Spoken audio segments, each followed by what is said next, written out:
एक सवाल है, सिर्फ सैलरी वालों को ही टैक्स क्यों देना पड़ता है? क्या आपने कभी सोचा है कि अगर कोई किसान खेती से 40 करोड़ कमाए तो उसे कोई टैक्स नहीं देना होगा, लेकिन अगर एक सैलरीड पर्सन 7 लाख से ज्यादा कमाता है तो उस पर टैक्स लग जाता है? यह कितना जायज है? अब सवाल यह उठता है कि कृषि आय पर टैक्स क्यों नहीं लगता?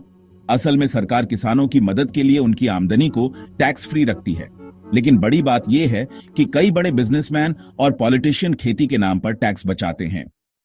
आप सोचिए, अगर आप 10 लाख की सैलरी कमाते हैं तो आपको 1 लाख से ज्यादा टैक्स देना होगा, लेकिन अगर कोई 50 करोड़ भी खेती से कमा ले तो 0 टैक्स। क्या यह सही है? इसीलिए कई एक्सपर्ट्स ये सवाल उठा रहे हैं कि क्या बड़े किसानों या खेती के नाम पर बिजनेस करने वालों को भी टैक्स देना चाहिए, ताकि टैक्स का बोझ सिर्फ नौकरी पेशा लोगों पर न पड़े। अब यह सोचने की जरूरत है कि सरकार को कौन से कदम उठाने चाहिए ताकि टैक्स सिस्टम ज्यादा फेयर बने। क्या खेती की इनकम पर भी लिमिट के हिसाब से टैक्स लगना चाहिए? अपनी राय कमेंट में बताइए और ऐसे ही इंफॉर्मेटिव वीडियो के लिए चैनल लाफिंग टैक्स को सब्सक्राइब करें।